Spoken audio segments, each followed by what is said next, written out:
శ్రీనివాస్ గారు, త్వరలో అంటే ఈ నెల 10వ తారీఖున పాలమూరు పట్టణ ఆర్యవైశ్య సంఘం ఎన్నికలు జరుగుతున్నాయి కదా, మీరు ఏ బాధ్యతల నుంచి పోటీ చేస్తున్నారు, అంటే ఈ ఎన్నిక ఎలా ఉంటుందని మీరు భావిస్తున్నారు, ఓటు మీకే ఎందుకు వేయాలి ఆర్యవైశ్యులు అనే దానికి మీరేం చెప్తారు?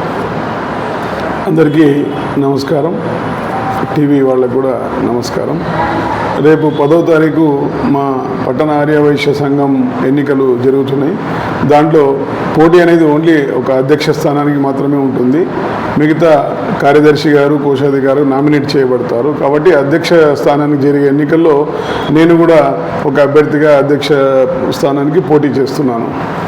మరి నేనే ఈ పోటీకి ఎందుకు ఇంట్రెస్ట్ చూపిస్తున్నాను అంటే, సుమారుగా మా నాన్నగారు పోలీస్ డిపార్ట్మెంట్లో ఉంటూ 20 సంవత్సరాలు కన్యకాపరమేశ్వర గుడికి, వైశ్య సంఘానికి, ఉమ్మడి జిల్లాల్లో ఎవరికి ఏ ఆపద వచ్చినా కూడా ఒక పోలీస్ డిపార్ట్మెంట్లో ఆఫీసర్గా ఉండి తన వంతు సహాయ సహకారాలు అందించారు. అదేవిధంగా కన్యకాపరమేశ్వర గుడికి కూడా ఎలలేని సేవలు ఆయన వంతుగా చేశాడు.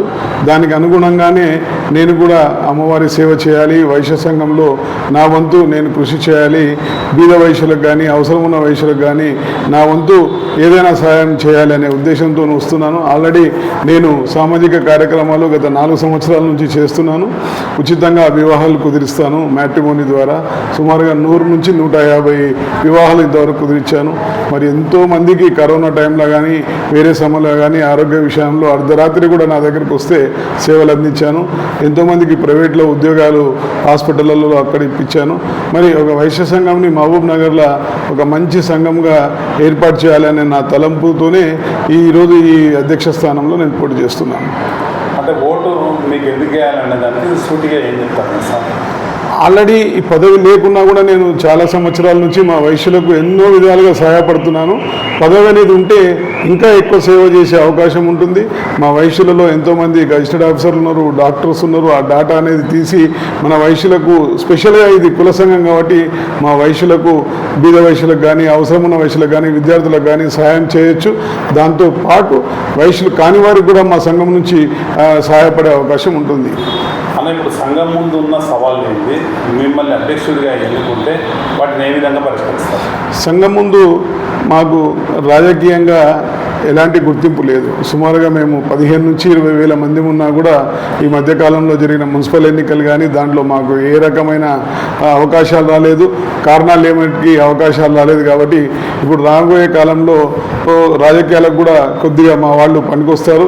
మళ్ళీ సంఖ్యాపరంగా కానీ ఈ వేరే పరంగా కానీ వైశ్యులు ఒక మాట మీద నిలబడేవారు కాబట్టి రాజకీయ అవకాశాల కోసము, ప్లస్ చాలామంది ఉన్నారు, ప్రొఫెషనల్స్ ఉన్నారు, మా దాంట్లో ఆఫీసర్స్ ఉన్నారు. వారు కూడా ఎలా ఉన్నారు, మా వాళ్ళకి ఏం అవసరం వస్తారో అటువంటి డాటా తీసి మా వాళ్లకు ఉపయోగపడే విధంగా చేయాలనేది నా కోరిక.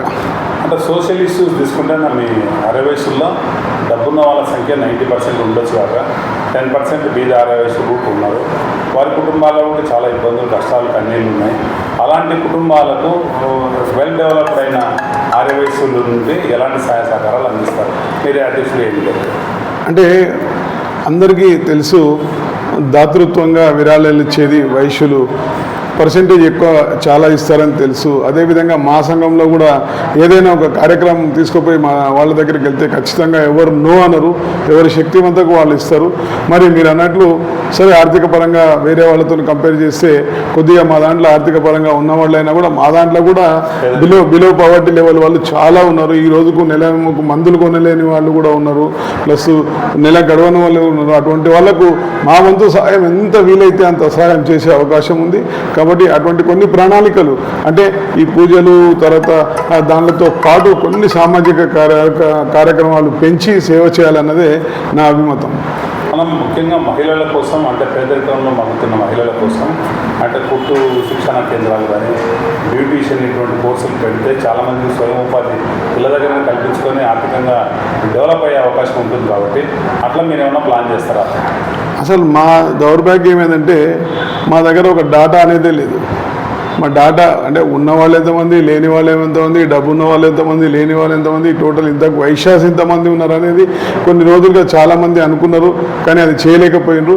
ఇప్పుడు ఖచ్చితంగా నేను వస్తే ఫస్ట్ ఆ డాటా తీస్తాను. నేను 100% మహబూబ్ నగర్ వైశ్యుల డాటా ఎంత, దీంట్లో ఏ ఎంతమంది, బి ఎంతమంది, సి ఎంతమంది, ఆ వర్గాలు చేసి మనం ఎవరికి సహాయం చేయగలుగుతాం అనేది విధంగా ఆలోచించి మాకు వీలున్నంత, అన్నీ ఒకటే రోజులో చేయలేము, అన్నీ ఒకటేసారి చేయలేము, కాబట్టి మాకు వీలున్నంతలో మా బీద వైశ్యులకు కానీ ఎవరికైనా అవసరం ఉన్న వాళ్ళు కానీ మా వాళ్ళతోనే ఏదైనా చేయించి మేము సాయం చేసే అవకాశం ఉంది మాకు.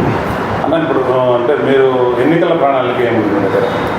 ఈ సేవ అంతే. ఇక ఈ ఎన్నిక ఇది రాజకీయ ఎన్నిక కాదు, ఎటువంటి గవర్నమెంట్ పదవి కాదు. చేసిన తర్వాత మీరు చేపట్టబోయే ఖచ్చితంగా ఫస్ట్ పాయింట్ మా కులగణన చేస్తాను. మా వైశ్యులు ఎంతమంది ఉన్నాము, విద్యార్థులు ఎంతమంది ఉన్నారు, ఉద్యోగస్తులు ఎంతమంది ఉన్నారు, గజిస్టెడ్ ఆఫీసర్లు ఎంతమంది ఉన్నారు, వ్యాపారస్తులు ఎంతమంది ఉన్నారు, మహిళలు ఎంతమంది ఉన్నారు, డాక్టర్స్ ఎంతమంది ఉన్నారు, లాయర్స్ ఎంతమంది ఉన్నారు, ఇంతమంది ఉన్నారు. మా వాళ్ళకే అవసరం వస్తే, డాక్టర్స్ అవసరం వస్తే ఉన్నారు మా వాళ్ళు, కానీ ఒక డాటా లేదు. ఆ డాటా ఫస్ట్ డాటా నేను చేసే పని మా వైశ్యుల డాటా అనేది దాని వయసు తీస్తాను. చివరిగా చెప్పండి, ఎక్కడైనా ఎన్నికలు జరిగితే ఒక ఓటర్ జాబితా ఉంటుంది. ఓటర్లు ఎంతమంది అనేది స్పష్టమైన ప్రామాణికత ఉంటుంది. ఎన్నికల అధికారులు దాని ప్రామాణికత ఎన్నికలు నిర్వహిస్తారు. మీ సంఘం విచిత్రంగా ఉంది, ఎందుకంటే చూస్తుంటే ఓటర్ల జాబితా లేదని నాకు తెలిసింది. అది నిజమేనా? మీరు చెప్పింది 100% నిజమే. ఓటరు జాబితా అనేది లేదు. ఓటరు లిస్టు ప్లస్ మెంబర్స్ తయారు చేయడానికి ఇంతకుముందు పనిచేసిన లీడర్లు వారి ప్రయత్నాలు వాళ్ళు చేసిండ్రు, కానీ ఎందుకో సక్సెస్ కాలేకపోయినరు.